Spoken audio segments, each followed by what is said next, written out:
Hindi stories. एक किसान की कहानी। एक किसान था जिसके दो बेटे थे।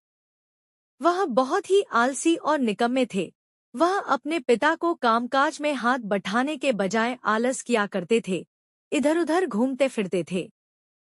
किसान को अपने बेटों की बहुत फिक्र थी। वो सोचता था कि मेरे मरने के बाद इनका क्या होगा, यह अपना पेट कैसे भरेंगे, अपने परिवार को कैसे संभाल पाएंगे। एक दिन किसान की हालत बहुत ही गंभीर थी। कहने का मतलब, किसान मरने की हालत में था।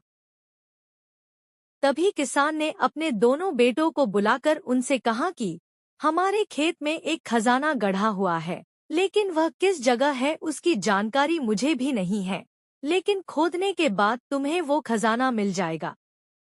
इतना कहकर किसान भगवान को प्यारे हो गए।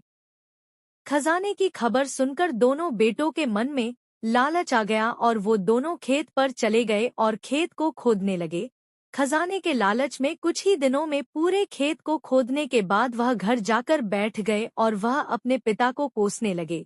इसी तरह कुछ महीने बीत गए और वर्षा ऋतु का आगमन हुआ।